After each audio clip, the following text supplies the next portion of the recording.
Agora,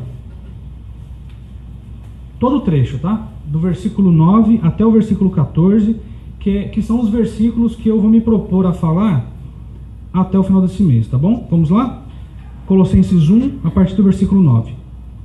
Portanto, desde o dia em que soubemos disso, nós também não cessamos de orar por vós e de pedir que sejais cheios do pleno conhecimento da sua vontade, em toda sabedoria e entendimento espiritual. Assim oramos para que possais viver de maneira digna do Senhor, agradando-lhe em tudo, frutificando em toda boa obra e crescendo no entendimento de Deus, ou no conhecimento de Deus, fortalecidos com todo vigor, segundo o poder da sua glória, para que com alegria tenhais toda perseverança e paciência, dando graças ao Pai que vos capacitou a participar da herança dos santos na luz. Ele nos tirou do domínio das trevas e nos transportou para o reino do seu Filho amado, em quem temos a redenção, isto é, o perdão dos pecados. Como eu disse, embora eu tenha lido aí até o versículo 14, nós nos concentraremos somente no versículo 10. Mas antes de iniciarmos, deixa eu contar uma experiência que eu venho tendo. Vocês sabem que eu tenho um bebezinho em casa de 5 meses, completou 6 meses, dia 7. E o Miguel, ele, como toda criança, graças a Deus, é uma pessoa muito agitada. E ele vive muito agitado. E nós descobrimos 2 coisas que aquietam o jovem Miguel. Primeiro é a chupeta. O cara que inventou a chupeta, ele merece um Nobel. E uma outra coisa que acalma muito Miguel são musiquinhas infantis, de modo que eu nunca ouvi tanta música infantil na minha vida como eu tenho ouvido nesses últimos meses. E por que eu estou falando disso? O versículo 10, ele ilustra bem uma musiquinha infantil, que eu acho que é da Aline Barros, se eu não me engano, que é Homenzinho Torto. É exatamente isso, Homenzinho Torto. E o que diz? Eu não vou cantar aqui, fiquem tranquilos, não sou como o Isaac, não vou cantar. Mas eu vou ler o que diz essa musiquinha. Essa musiquinha diz o seguinte, que havia um homenzinho torto, ele morava numa casa torta, andava num caminho torto, sua vida era torta. Um dia, o homenzinho torto, dá uma vontade de cantar, um dia o homenzinho torto, a Bíblia encontrou, e tudo que era torto, Jesus endireitou. Olha só, havia um homenzinho torto, morava numa casa torta, andava num caminho torto, sua vida era torta. Esse é o retrato do homem sem Deus.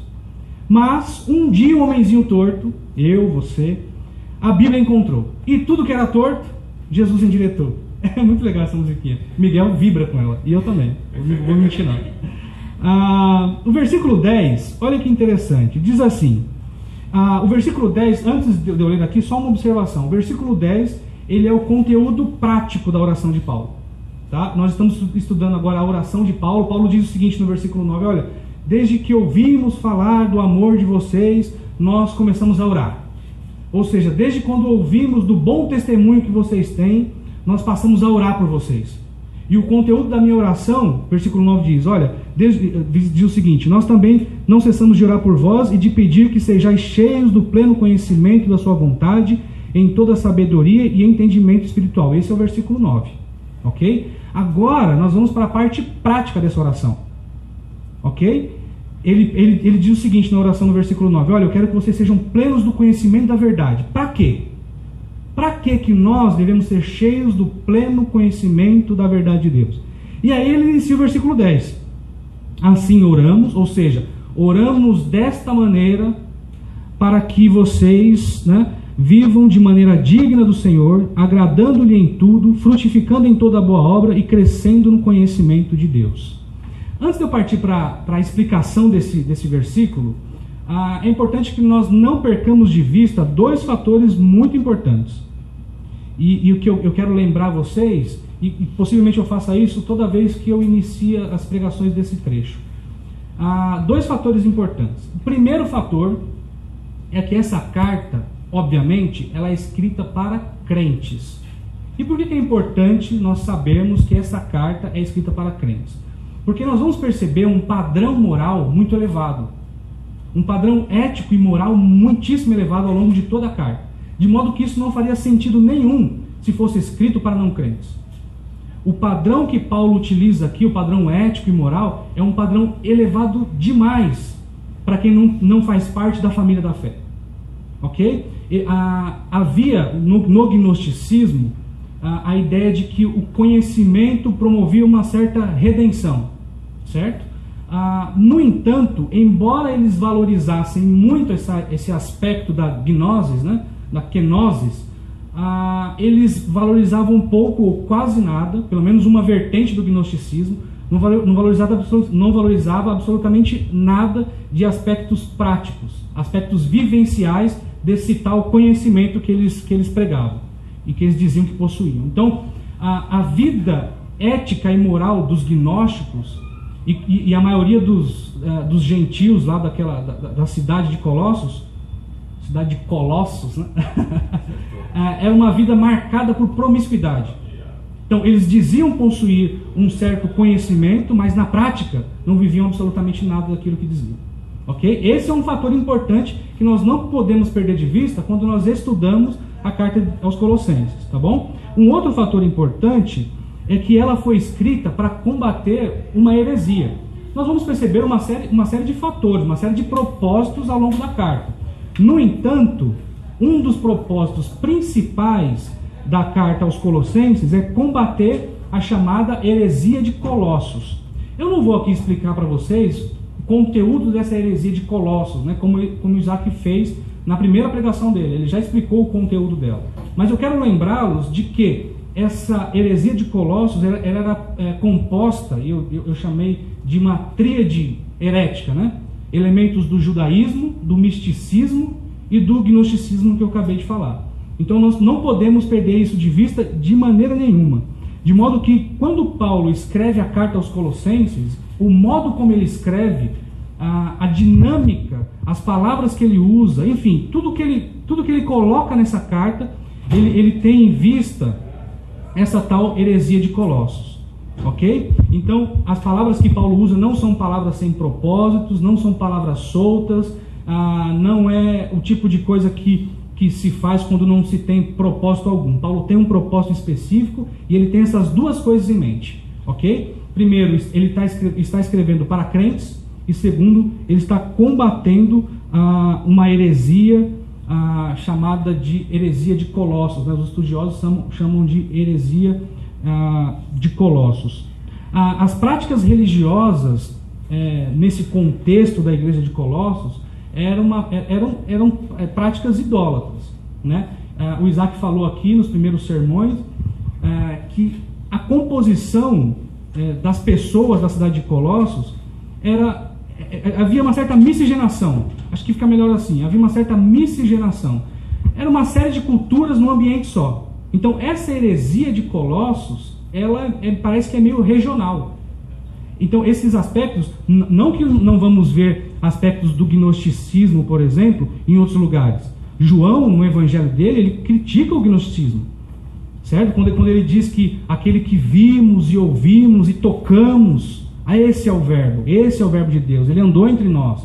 Isso é uma maneira de criticar o gnosticismo. Por quê? O gnosticismo dizia que a matéria era ruim, ok? Dizia que a matéria era ruim e que o espírito era bom.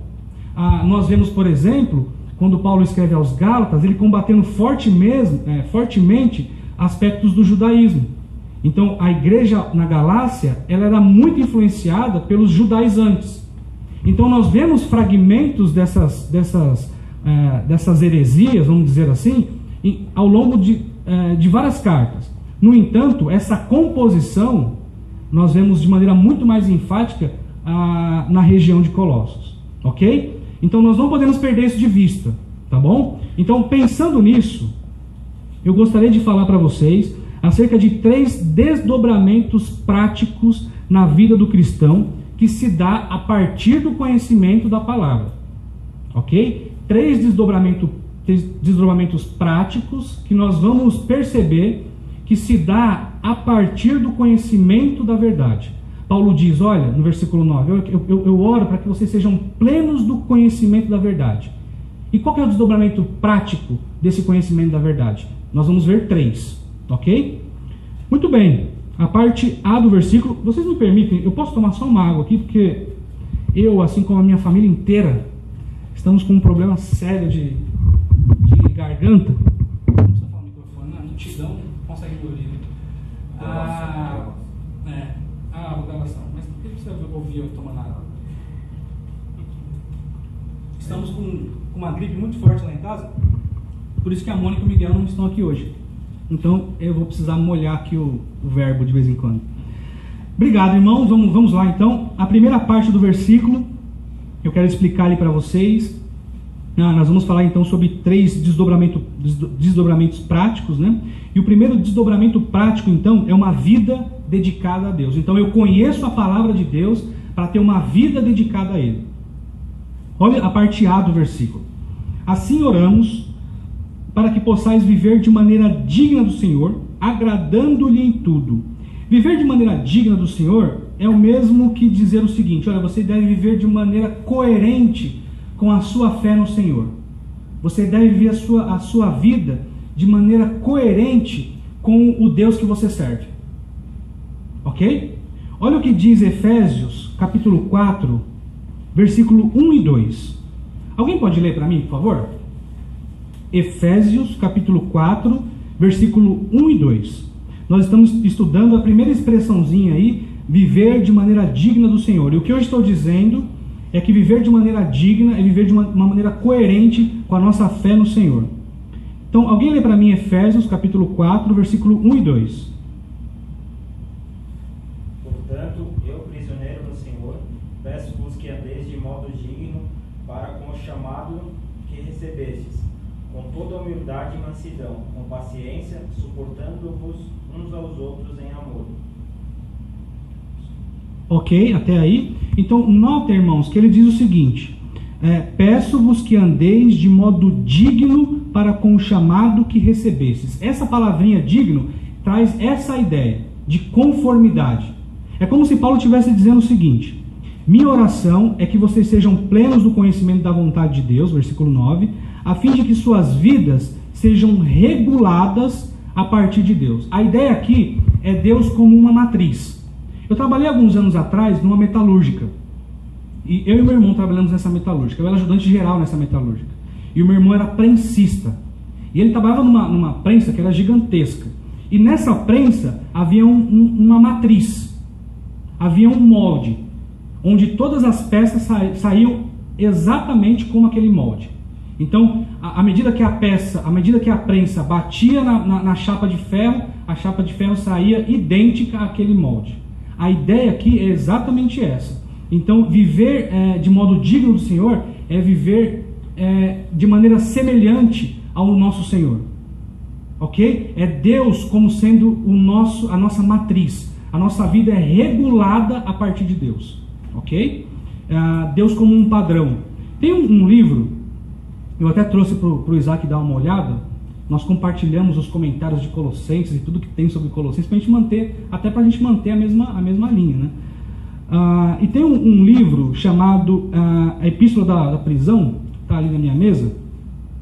E o Russell Shedd e esse outro autor, que eu não vou me aventurar a dizer o nome, ele ilustra essa expressão maneira digna, ou modo digno, da seguinte forma. Olha o que ele diz: modo digno traduz uma palavra relacionada com uma balança. Prestem atenção aqui na ilustração. Então nós temos uma balança, ok? E aquelas balanças antigas, onde você tem 2 pratos, certo?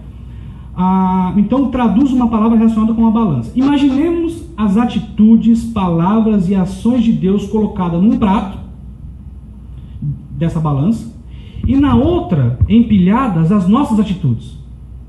Então nós temos 2 pratos. Num prato as atitudes, palavras e as ações de Deus, e no outro prato as nossas ações, atitudes e as nossas palavras. Se a nossa vida como cristão deixar de corresponder à vida do Senhor, estamos andando de modo indignamente, ou de modo indigno.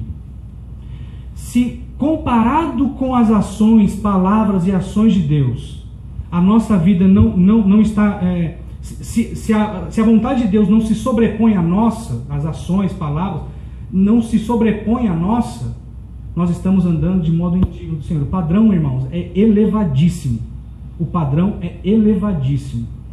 Abrindo um parênteses aqui, é por isso que eu acho, no sentido de que é a minha opinião, que não existe como, os casais aqui já me ouviram falar isso várias vezes, não existe como um jovem cristão se associar com um não cristão, por exemplo, pensando em casamento. O nosso padrão é elevado demais. O nosso padrão é Deus. Enquanto que o mundo, o padrão é, sei lá, a novela, o padrão são as vãs filosofias, assim como era na cidade de Colossos, o nosso padrão é nada mais, nada menos do que o próprio Deus. O nosso padrão, então, irmãos, é elevadíssimo. Não existe comparação nenhuma. Quando Isaac fala aqui que ouve falar acerca dos movimentos carnavalescos, dos foliões aí no mundo, e ele não consegue pronunciar, sabe por quê? Porque o nosso padrão é não entra na nossa cabeça. Não tem como. Não entra, não existe associação nenhuma, não existe proximidade nenhuma. Lá em Guarulhos, eu saí da empresa na última sexta-feira, e uma das avenidas principais que acabam levando até a minha casa, estava tendo bloquinhos de carnaval. Então eles bloquearam parte da via e a outra via ficou livre. Gente, não tem o menor cabimento, não existe como, eu não consigo. E eu comentei com um irmão da nossa igreja, falei, Paulo, de onde que Deus nos tirou?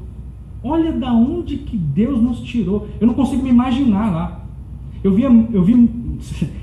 Quando você passa numa avenida a 40, 50 km por hora, é relativamente rápido para você perceber algumas coisas. E eu vi lá mulheres, ali é um gramado, um canteiro com gramado, jogada ali, ela não suportava beber mais, e mesmo assim ela bebia. O nosso padrão, irmãos, é elevado demais. Então, a nossa matriz, viver de modo digno do Senhor, significa que eu sigo uma matriz. E a minha matriz é Deus. Perceberam isso? Isso é importantíssimo para a nossa compreensão do texto. Ok? E aí ele continua dizendo uma outra coisa, a parte B desse trecho, né? Agradando-lhe em tudo. A ideia presente aqui, irmãos, é de alguém que se acomoda às opiniões, desejos e interesses de outros. É muito semelhante ao contexto, à dinâmica do casamento. Muito semelhante à dinâmica do casamento. Então, quando eu me casei com a Mônica, eu não casei com a Mônica para ela simplesmente fazer tudo o que eu mandar. Eu não casei com a Mônica para que ela se curvasse diante de tudo o que eu ordenasse. Eu casei com a Mônica com a predisposição de agradar ela em tudo, ou seja, de me submeter algumas vezes à opinião, desejos e os interesses dela, as opiniões e os interesses dela. A ideia aqui é uma ideia de sujeição. Como assim, Robson? Então quer dizer que o homem deve se sujeitar à mulher? Sim. Dado a proporção, sim. Imagine a dinâmica da Trindade, por exemplo. Existe uma sujeição do filho com relação ao pai? Sim. Existe uma sujeição do espírito com relação ao pai e o filho? Sim. Essa mesma sujeição nós vemos na realidade do casamento, e é essa mesma sujeição que Deus espera dos crentes que compõem o corpo de Cristo. É exatamente isso. A ideia aqui é de alguém se sujeitar à ideia e os interesses dos outros. Ok? Irmãos, parafraseando Paulo aqui então, seria correto entender essa porção que nós estudamos até agora da seguinte maneira. Pensando no finalzinho do versículo 9, onde Paulo inicia a sua oração, né, falando que, olha, eu desejo que vocês sejam plenos, repletos, que vocês transbordem do conhecimento da verdade. Seria correto parafrasear da seguinte forma: minha oração é que vocês sejam plenos do conhecimento da verdade, transbordantes do conhecimento da verdade de Deus, a fim de que suas vidas sejam reguladas a partir de Deus, a partir da matriz que é Deus, de modo que em tudo vocês sejam sujeitos a Ele. Estamos ligados a Deus e essa ligação nos faz nos sujeitar à sua vontade. Ficou claro? Essas duas porções da parte A do versículo 10. E o que nós fazemos com isso então? Diante disso que nós estudamos, diante dessa pequena porção, a pergunta que nós devemos fazer para nós hoje é o seguinte: o que tem influenciado as nossas ações? Vejam, eu disse que viver de modo digno do Senhor é viver em conformidade com uma matriz, que é Deus, ok?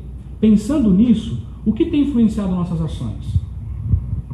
Aos casados, o que influencia a minha ação com relação à minha esposa? O que influencia as minhas ações no meu trabalho? O que influencia as minhas ações na sociedade onde eu estou inserido? O que influencia as minhas ações no ambiente familiar? E aí eu estou me referindo aos nossos parentes, por exemplo. O que tem influenciado as minhas ações no corpo de Cristo? O que eu tenho feito e a exemplo do que eu faço o que eu faço? É exemplo de Deus? Essa é uma pergunta que nós devemos fazer, com base nesse trecho que nós estudamos. Quem tem sido o nosso padrão de conduta? Quem tem sido o nosso padrão de conduta? Eu disse aqui agora há pouco que o padrão de conduta do mundo são as vãs filosofias que a gente vê através de filmes, novelas e de programas de TV, ok? Esse é o padrão de conduta do mundo. E o nosso padrão de conduta? Nós seguimos os desejos da nossa carne, os impulsos da nossa carne, ou nós seguimos um padrão elevado, que é o padrão de Deus? Então, irmãos, notem que o texto não é só um texto interessante, é um texto que nos confronta, é um texto que aperta o nosso coração. E essa semana, no final de semana passada, eu estava conversando com o pastor Thomas e o Nicolas, né? A gente falando da dinâmica de preparar sermão e tudo mais, e cada um tem um método, né? Então, por exemplo, o Nicolas tem um hábito, assim como eu, de escrever o sermão linha por linha, até o bom dia irmãos, está aqui no meu sermão. O pastor Thomas já é outro nível, né? Ele coloca só os tópicos e o HD dele consegue memorizar. Eu não tenho isso. Mas uma das coisas que nós falamos lá é o seguinte, que independente da dinâmica, ao longo da semana, nós pregamos tanto aquele texto para nós mesmos, que aí a nossa base, o nosso sermão escrito, ele serve realmente como uma referência, porque tudo está tão impregnado, né? E como Deus falou comigo essa semana, irmãos?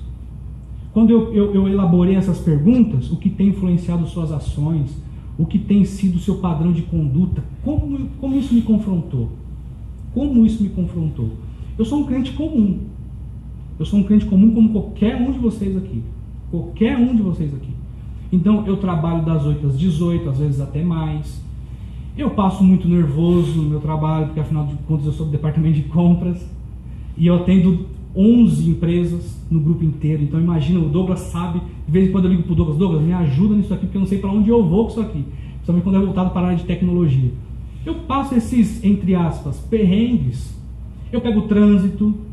Eu tenho problemas em casa. Eu e a Mônica discute. Vocês acreditam nisso? Nós discutimos às vezes? Vê se pode. Eu sou um crente comum. De modo que quando eu fiz essas perguntas para vocês, essas perguntas que eu estou fazendo para vocês, quando eu fiz elas para mim, isso me confrontou muito. E a última pergunta é: ao que estamos nos sujeitando? Ao que estamos nos sujeitando? Ao que você se sujeita nas suas ações, na sua vida diária? É a sua carne ou é a Deus? Muito bem, irmãos. Difícil, né? Passa meio que rasgando aqui, né? Mas é isso aí. A palavra de Deus, ela tem esse propósito de nos confrontar mesmo, de às vezes nos ferir. Ela nos faz sangrar para que a gente viva em conformidade com a palavra de Deus.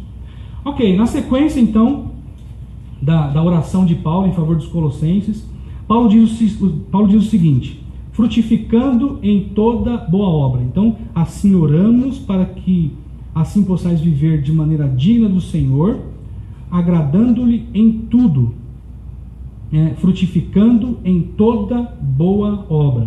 E nós chegamos aqui então no segundo desdobramento prático na vida do cristão que se dá a partir do conhecimento da palavra. E o segundo desdobramento então é a prática de boas obras. A prática de boas obras, frutificando em toda boa obra.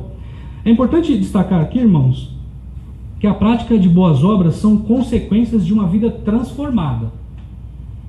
Eu vou repetir isso é importante.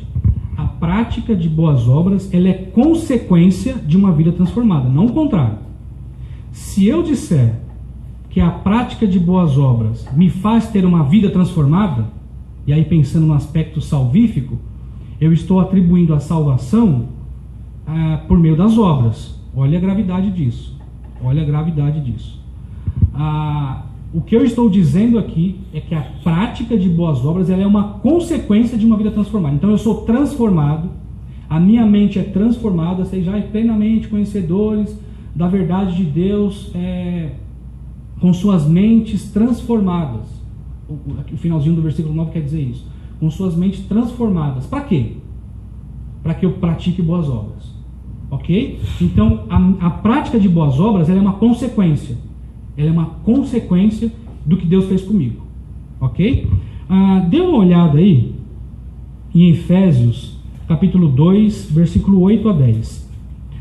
Lembrando, antes de eu dizer esse texto, lembrando que Paulo, ele critica de maneira muito enfática, eu disse isso aqui agora há pouco, os crentes da Galácia. Ele diz àqueles seus leitores: quem foi que os enfeitiçou? Gálatas, quem foi que os enfeitiçou? Para que vocês agora tome posse, se é que eu posso dizer assim, dessas ações, dessas práticas, como se isso fosse redimir vocês de alguma maneira. Como é que pode vocês se voltarem para essas coisas tão rapidamente? Gálatas, quem te enfeitiçou?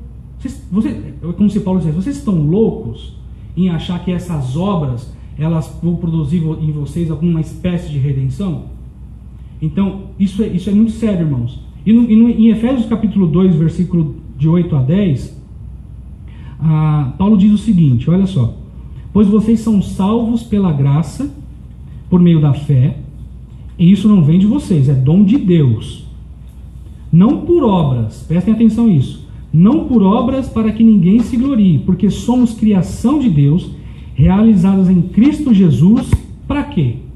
Para fazermos boas obras, as quais Deus preparou de antemão para que nós a praticássemos. Então, isso é importante, nós temos isso em vista, ok? A prática de boas obras ela é consequência de uma vida transformada. Consequência de uma vida transformada. Mas, afinal de contas, o que são boas obras? Existe uma exigência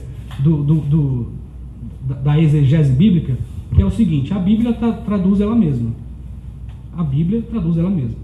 Então nós vamos olhar aqui rapidamente. Existem vários textos que explicam o que são boas obras. Efésios capítulo 6, que nós lemos hoje, ela dá uma série de exemplos acerca do que são boas obras. Então, o escravo, sujeitem-se a seus senhores como ao Senhor. Maridos, amem suas esposas. Esposas, amem seus maridos. É o finalzinho do capítulo 5, né?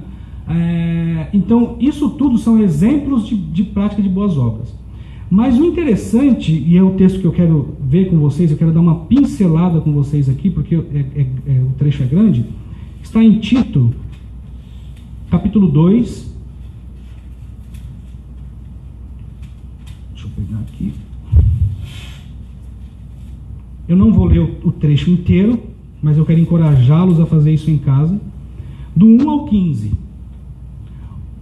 Estamos explicando o que são boas obras, e nós estamos utilizando a palavra de Deus para explicar o que é isso. Tu, porém, versículo 1 do capítulo 2, tu, porém, fala o que está em harmonia com a sã doutrina. Exorta os mais velhos para que sejam equilibrados, respeitáveis, sóbrios, sadios na fé, no amor e na constância. As mulheres mais velhas, de igual modo, sejam reverentes no viver, não caluniadoras, não dadas a muito vinho, mestras do bem. Versículo 6. Exorta de igual modo os jovens para que sejam equilibrados, que a tua conduta, ele falando para Tito, seja exemplar em tudo, na doutrina, aliás, seja exemplar em tudo. Na doutrina, mostra integridade, sobriedade, linguagem sadia e irrepreensível, para que todo adversário seja envergonhado, não tendo como nos criticar. Exorte os servos para que sejam submissos aos seus senhores. E aí no versículo 13 e 14. Aguardando a bendita esperança e o aparecimento da glória do nosso grande Deus e Salvador Jesus Cristo, que se entregou a si mesmo para nós, para nos remir de toda maldade e purificar para si um povo todo seu, consagrado, ou seja, dedicado à prática de boas obras. O que são boas obras? Leia Tito, capítulo 2, do versículo 1 até o versículo 15. E leia também Tito, capítulo 3, esse aqui dá para ler inteiro, do 1 ao 5. Olha o que diz. Recorda-lhe que devem estar sujeitos aos governantes e às autoridades, ser obedientes e estar preparados para toda boa obra. Não devem difamar ninguém, nem ser dados a brigas, mas equilibrados, mostrando genuína mansidão para com todos. Porque antes também éramos insensatos, desobedientes, desencaminhados, servíamos às várias paixões e prazeres. Isso é o retrato do nosso século.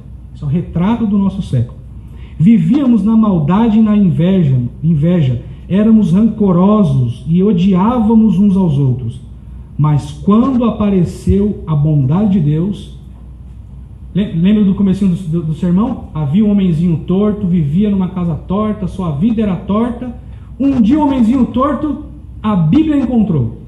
E o que acontece? Mas quando apareceu a bondade do nosso Senhor, ou de Deus, nosso Salvador, e o seu amor para com os homens,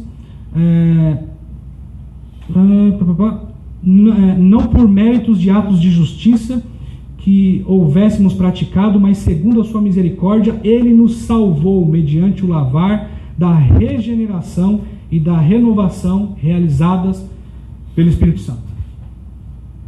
Conseguiram compreender então o que significa prática de boas obras? É tudo isso.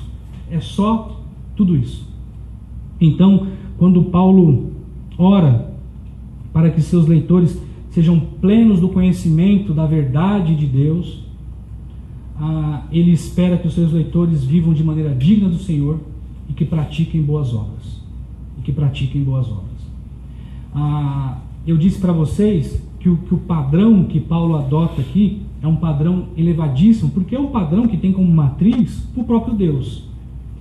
E eu disse também que Paulo ele faz isso, ele escolhe essas palavras porque ele tem objetivos muito bem traçados na memória. Então, quando ele confronta a heresia de Colossos, ele tem em vista uma turminha que não tem um padrão ético e moral, ou que não tem padrão ético e moral nenhum. Então, era muito comum nos cultos idólatras daquela região, as pessoas se darem. Haviam sacerdotisas, eu não sei como é que se diz isso, eram nada mais nada menos do que prostitutas cultuais. Era isso que acontecia. Então, o padrão ético e moral era o pior que vocês podem imaginar. Então, quando Paulo usa essas expressões, olha, eu quero que vocês sejam plenos do conhecimento da verdade, mas eu não quero que vocês sejam como os gnósticos, que dizem deter um conhecimento ímpar, um conhecimento singular, mas que na prática vivem isso que vocês veem. Eu não quero isso. Eu não quero que vocês tenham uma série de intelectuais, eu não quero que você ligue a sua TV na TV Cultura e assista Café Filosófico e veja lá uma série de pessoas divagando sobre questões difíceis às vezes de entender, mas quando você chega em Pinheiros e aí você vê uma rua fechada e você olha bem, ela está lá, prestando a todo tipo de maldade. Não é esse tipo de conhecimento. Eu não quero que vocês transbordem nesse tipo de conhecimento. Eu quero que vocês transbordem num tipo de conhecimento que redunda em boas obras, em prática de boas obras. Percebendo aqui o paralelo? Percebendo aqui a diferença? É isso que Paulo quer e é isso que ele deixa bem claro nesse trecho que nós estamos estudando. Então nós não podemos perder isso de vista, e a prática das boas obras, ele é um tema recorrente na teologia de Paulo, Porque Paulo atribui as boas obras a um andar digno do Senhor. Então, eu sou um crente e eu ando em conformidade com o Senhor, ok? Como é que você vive na prática? Olha, eu levanto uma bandeira aqui, e essa bandeira que eu levanto diz, eu sou cristão. Ok, eu também sou cristão, mas mostra para mim na prática. Como é que você vive? Na cabeça de Paulo é assim que funciona. É desse jeito. Ok? Muito bem, irmãos. Os crentes de Colossos, então, assim como nós, estavam inseridos numa comunidade mundana, como a nossa. Eu recebi uma ligação aqui do hotel, da pessoa que cuida da parte de eventos, e ele disse para mim, olha, Robson, venha preparado, porque as ruas aqui aos derredores são todas fechadas, porque existe um caos chamado carnaval. E é um caos, ele falou.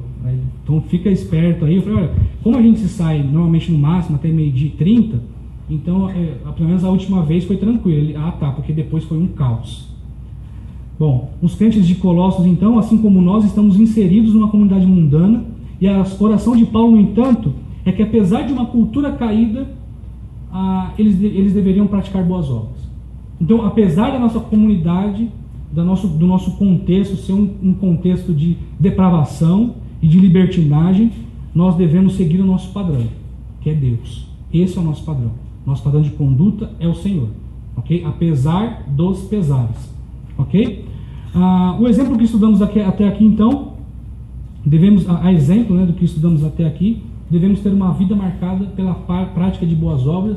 E se você tiver dúvida acerca do que são boas obras, leia novamente Tito, capítulo 2, do 1 ao 15, e depois Tito 3, do 1 ao 5.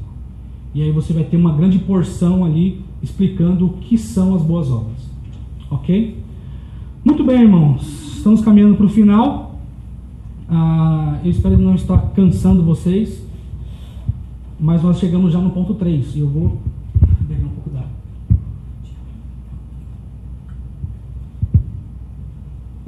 Muito bem. Chegamos então no ponto 3 do sermão. O ponto 1 diz que um dos desdobramentos práticos na vida do cristão que se dá a partir do conhecimento da palavra, o conhecimento da verdade, é uma vida dedicada a Deus. O ponto 2 diz que o outro desdobramento prático são a prática de boas obras. E o ponto 3, que está no finalzinho do versículo 10, deixa eu voltar aqui, Colossenses 1, versículo 10, a última parte. Eu vou ler novamente o versículo, tá? Porque eu não sei vocês, mas à medida que eu vou estudando e eu vou lendo o versículo de novo, ele vai ganhando, sabe? Vai clareando. Então, assim oramos para que possais viver de maneira digna do Senhor, ou seja, tendo Deus como a matriz, ok? Agradando-lhe em tudo, frutificando na prática das boas obras. Desculpe as minhas inserções aqui, ok? Mas eu vou fazer mais uma. Frutificando nas práticas de boas obras, assim como eu disse a Tito, lá em Tito capítulo 3, 1 a 5 e 2, do 1 ao 15. Então essas são as práticas de boas obras. E crescendo no conhecimento de Deus. Esse é o terceiro ponto. Busca pelo conhecimento de Deus. E aqui acontece algo interessante, irmãos. Muito interessante. Parece que há uma espécie de um círculo. Acompanhe comigo. No versículo 9, ele fala o seguinte: olha, eu quero que vocês, a minha oração é que vocês sejam plenos do conhecimento da verdade. Aí no versículo 10 ele fala: eu quero que vocês, por causa do conhecimento da verdade, tenham uma vida digna do Senhor. Agrade Ele em tudo e pratique boas obras. E depois ele fala: e que vocês cresçam no conhecimento de Deus. Mas o que acontece quando eu cresço no conhecimento de Deus? Eu vivo de maneira digna do Senhor. Eu agrado Ele em tudo. E eu pratico boas obras. E aí eu cresço no conhecimento de Deus. O que acontece? Eu ando de modo digno do Senhor. Agrado Ele em tudo. E pratico boas obras. Isso é lindo, irmãos. Isso é lindo e eu vibro com isso. Porque o nosso Deus não é um Deus limitado. Nosso Deus não é um Deus restrito. O nosso Deus é uma fonte inesgotável de conhecimento. Inesgotável de conhecimento. Eu disse na semana passada que o pastor Marcos ele tem essa habilidade de falar coisas que te marcam, né? Ele tem essa habilidade. E eu disse na semana passada, e eu vou repetir, ele disse o seguinte, que ele se sentia, como estudante de teologia, como um jovem com uma panela numa praia.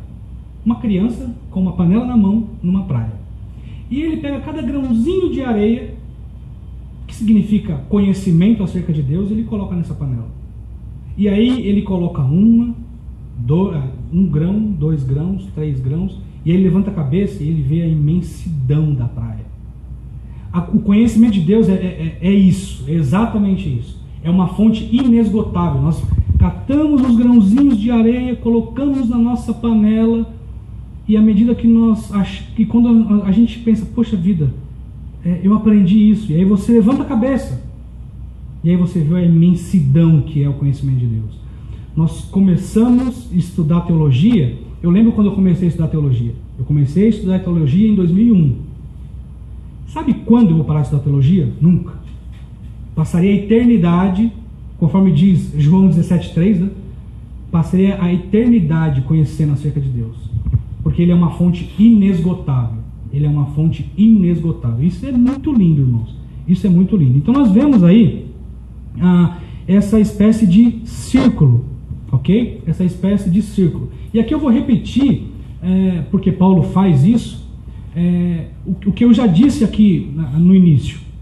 Que Paulo dá essa ênfase então no conhecimento da verdade, porque ele sabe que esse conhecimento é diferente do conhecimento dos gnósticos. Esse conhecimento a que Paulo se refere, ele redunda em prática de boas obras. Porém, há uma observação aqui. Quando nós falamos de práticas de boas obras, não significa que tudo que eu acho que é bom, tudo que eu acho que é correto, tudo que eu acho que é pertinente, seja boas obras. Não é isso.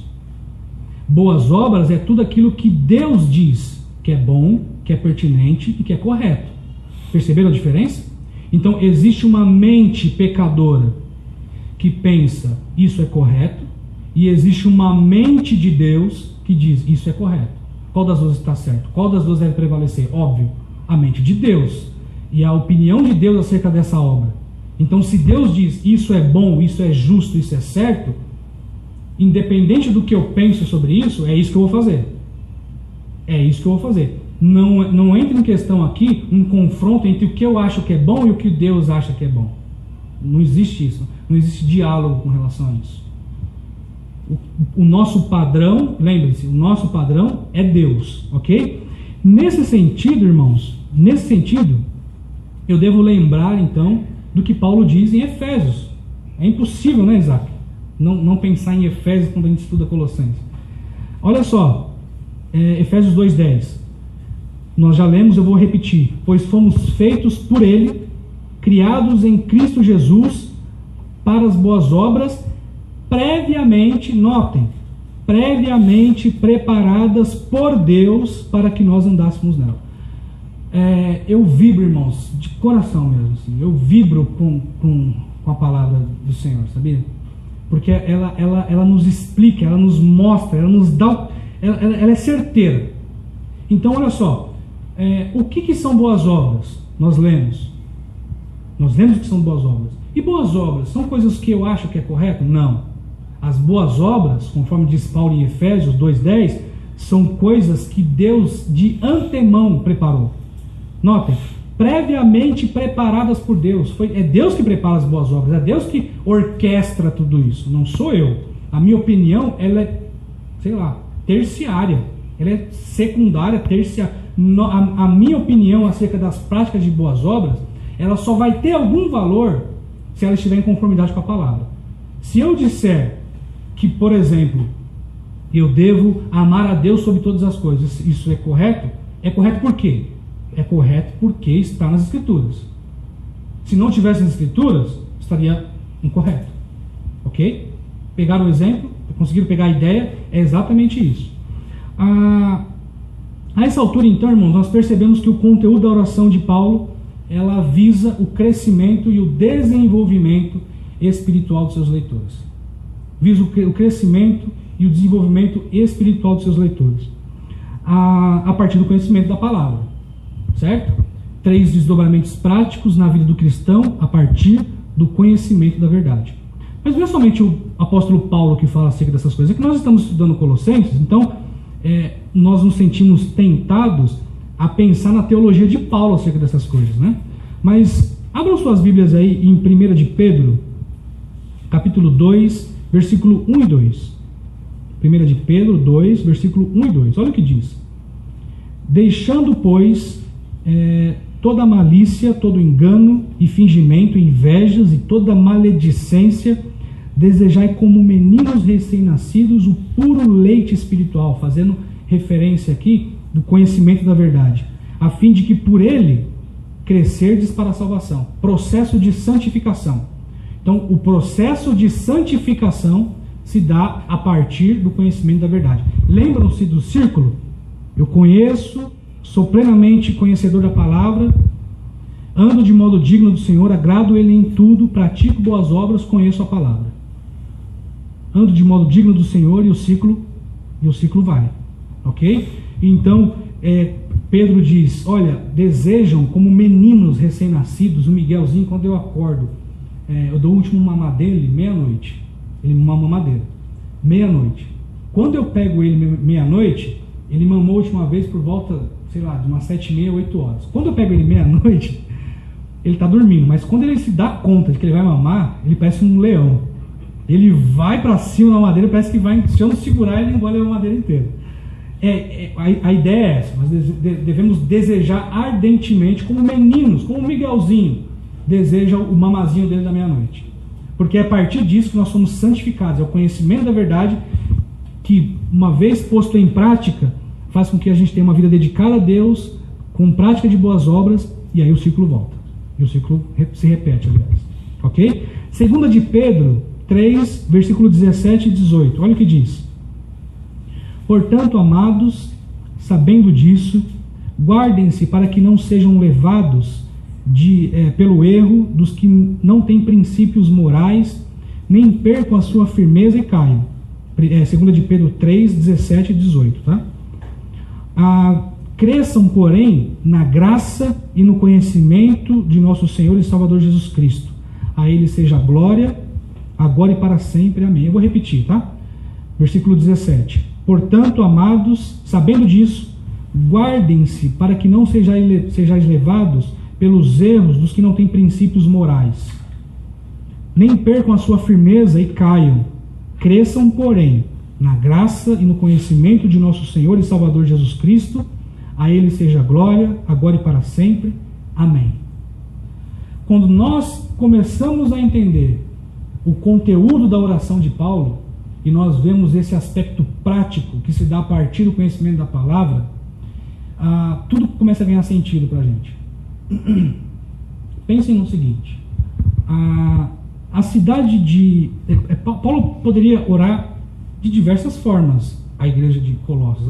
A igreja de Colossos, ela estava inserida num contexto, o Isaac já falou sobre isso, que é o seguinte: a cidade de Colossos, ela desfrutou durante certo tempo de um certo prestígio financeiro, econômico. Então, um dos fortes daquela região era a indústria têxtil. Eu lembro até que eu li que existia uma cor específica deles, que era eu não lembro a palavra inteira, acho que era colosso, alguma coisa que deu o nome de Colossenses. Então, eles eram muito fortes nessa questão de indústria têxtil. Então, existia um tingimento, uma cor específica lá que deu o nome da cidade. Então, imagina, era uma potência. Só que aí começou a cair. Essa potência financeira, que era uma potência, começou a se tornar muito fragelada, fraca. E para acabar de arruinar tudo, a cidade de Colossos ela foi atingida por um abalo sísmico, de modo que a cidade foi destruída praticamente. Então, pensem na situação dessa igreja, dos membros dessa igreja. Pensem nisso. Eles estavam num contexto de declínio econômico.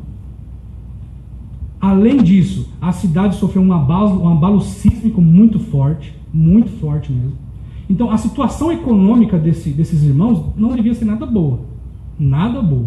Era uma situação realmente muito difícil. No entanto, Paulo, que poderia orar pela prosperidade financeira dos seus leitores, ele parece que não dá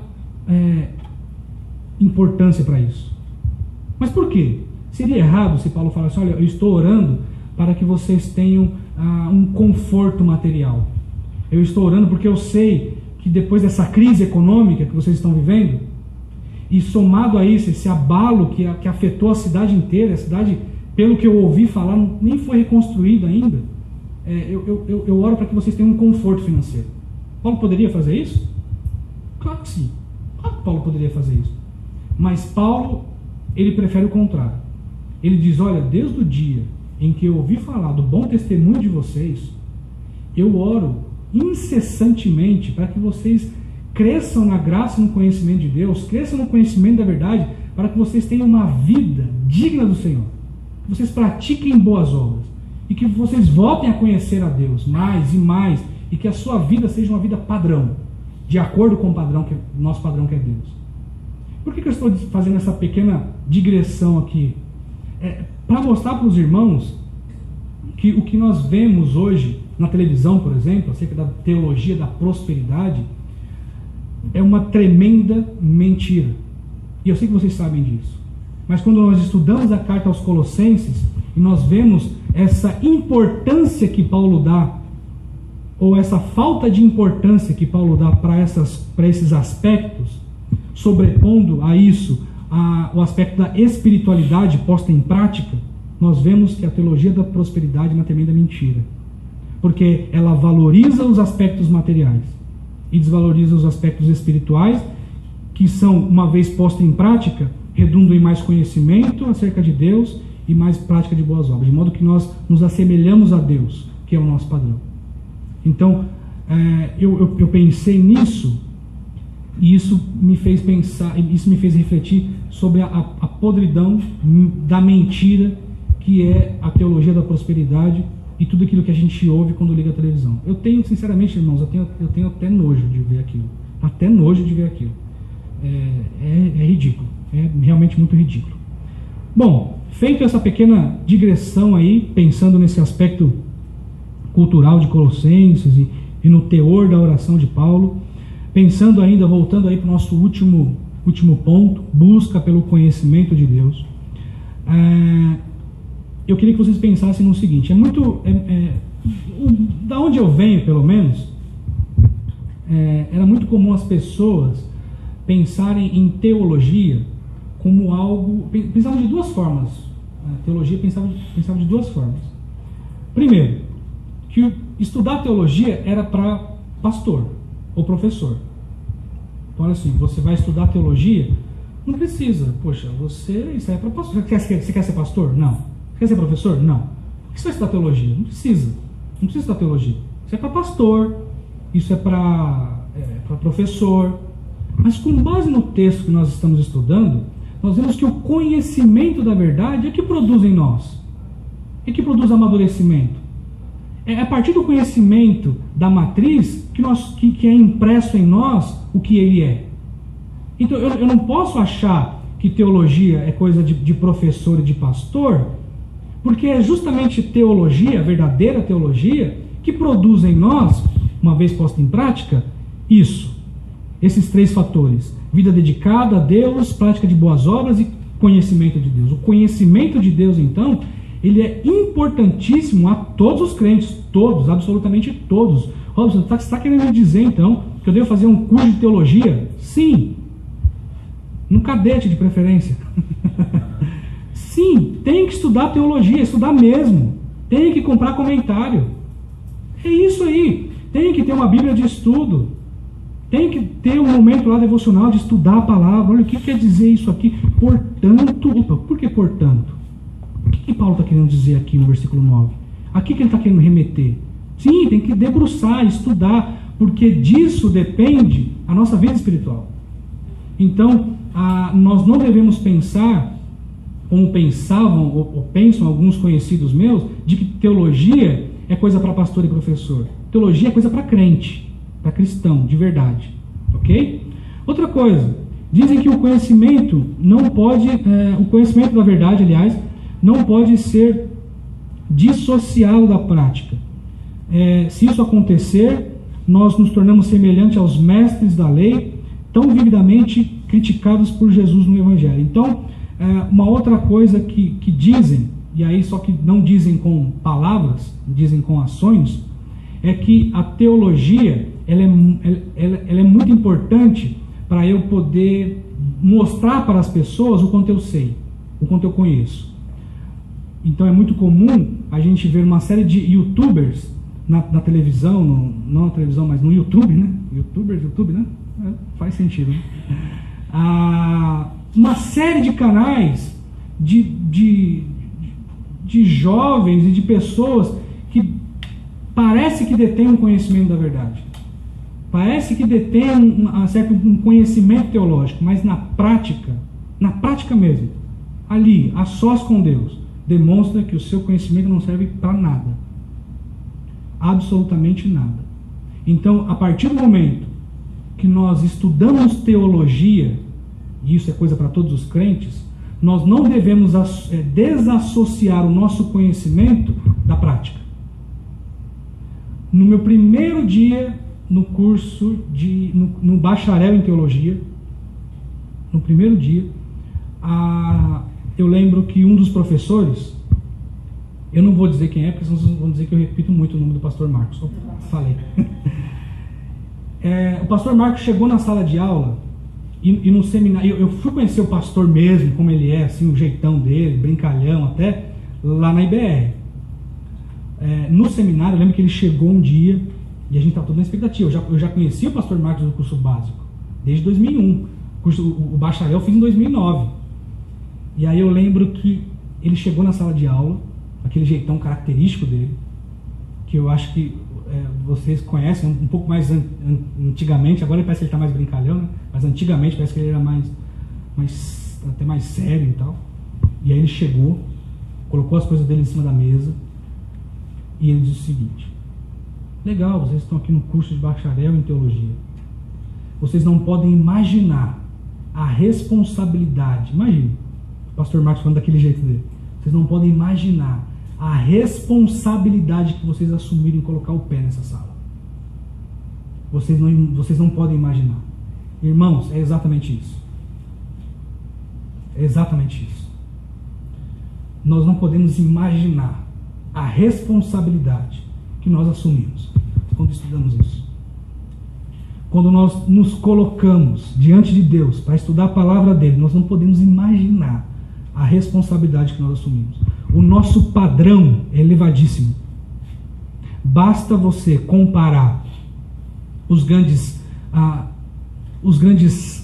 como que eu posso dizer, os grandes santos da teologia, entre aspas, o santo aqui, não estou me referindo à santidade que os católicos atribuem aos santos de fato, mas basta vocês pegarem, por exemplo, esses e comparar com aqueles do bloquinho de carnaval que está ali na rua que está fechada.